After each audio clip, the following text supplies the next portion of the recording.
Pemirsa, apa kabar? Saya Jonathan membawakan Warta Berita PTS. Mulai 1 Mei, Ditjen Kepolisian Nasional akan memberlakukan penegakan hukum persimpangan jalan di seluruh negara. Bila mobil melewati jalur penyeberangan atau tidak mengutamakan pejalan kaki saat belok, denda maksimal saat ini adalah $3.600 hewan atau $1.200 hewan untuk motor. Kementerian Transportasi dan Komunikasi telah merampungkan RUU tersebut dan denda akan dinaikkan pada paruh kedua tahun ini. Dia membelok tanpa mendahulukan pejalan kaki di zebra cross langsung dihentikan polisi yang bertugas. Di sisi jalan yang lain, mobil putih yang berebutan jalan dengan pejalan kaki ini juga dirazia dan didenda. Mulai 1 Mei, Ditjen Kepolisian menegakkan hukum mendahulukan pejalan kaki di beberapa persimpangan utama di seluruh Taiwan.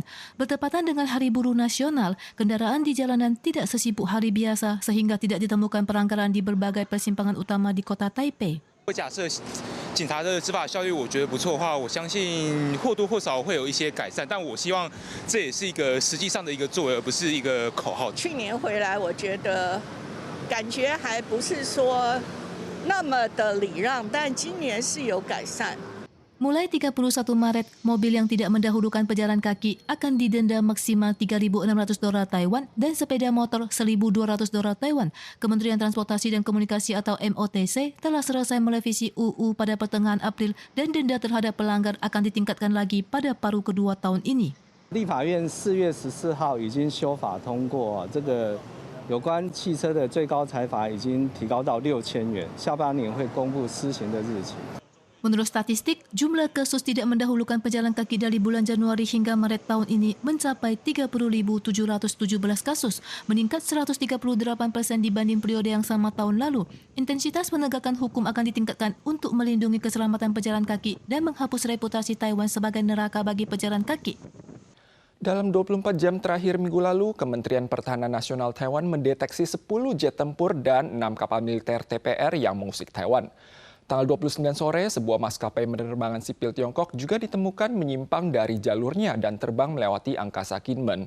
Di saat yang sama, kantor berita CCTV Tiongkok juga menyiarkan pemandangan Taiwan untuk menekankan indoktrinasi silsilah dari satu garis keturunan dan leluhur sebagai upaya memengaruhi opini masyarakat Taiwan.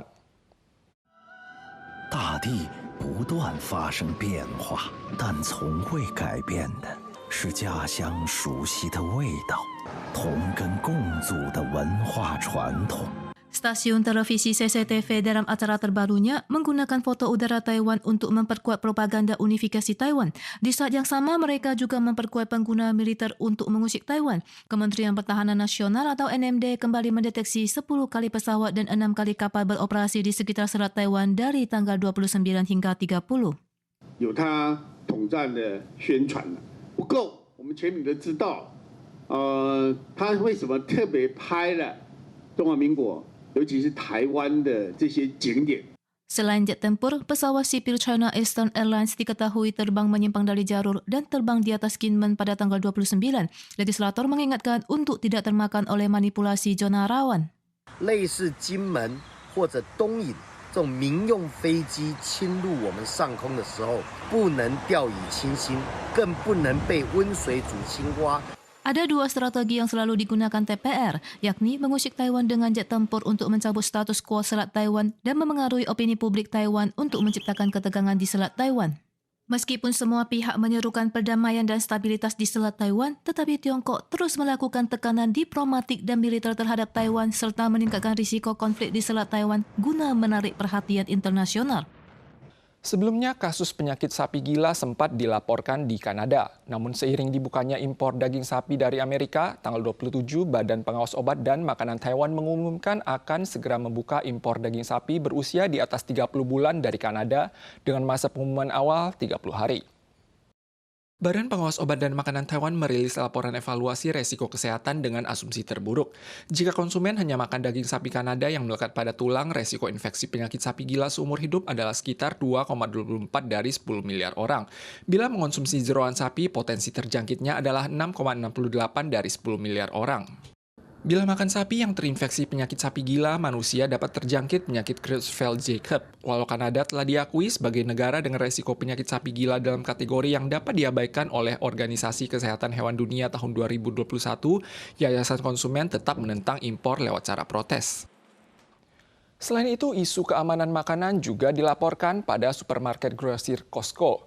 Departemen Kesehatan Kota Kaohsiung menemukan kandungan virus hepatitis A pada 3 jenis buah beri beku impor dan 17 kg telah terjual. Departemen Kesehatan setempat telah mengirim pesan teks kepada lebih dari 2.400 konsumen di Kota Kaohsiung untuk menelusuri jejak peredaran produk agar dapat dikembalikan. Produk beri beku yang diimpor oleh Costco dinyatakan positif mengandung virus hepatitis A. Departemen Kesehatan Kota Kaohsiung telah memberitahu lebih dari 2.400 konsumen lewat pesan teks. Namun awalnya Costco menolak memberikan daftar penjualan dan Depkes menjatuhkan denda $300.000 Taiwan. Selain itu, denda di atas $60.000 Taiwan dan di bawah $200 juta Taiwan juga akan dikenakan untuk pelanggaran UU Manajemen Keamanan dan Sanitasi Makanan. Dokter mengingatkan jika warga menemukan gejala hepatitis A seperti demam, muntah, dan terus segera pergi berobat.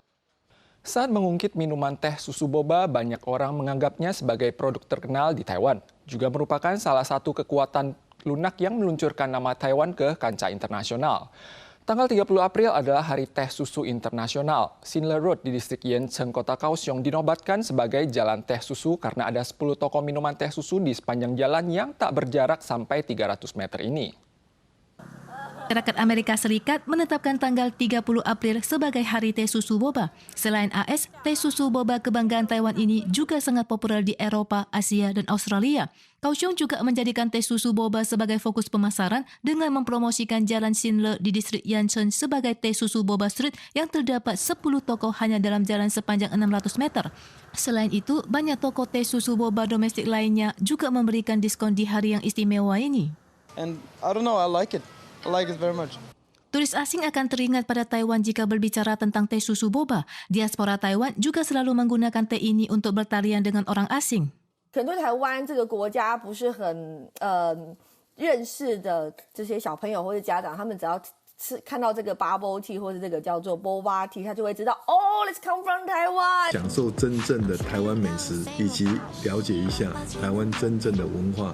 Wakil Presiden William Lai juga merayakan Hari Teh Susu Boba Internasional ini dengan menikmati segelas teh susu boba gula penuh sebagai bentuk promosi Taiwan. Onde bulat yang kenyal ini berhasil menaklukkan selera orang asing dan membantu Taiwan mendapatkan popularitas. Pemirsa sekalian, sekian warta berita dari PTS. Kita sual lagi di lain kesempatan. Sampai jumpa.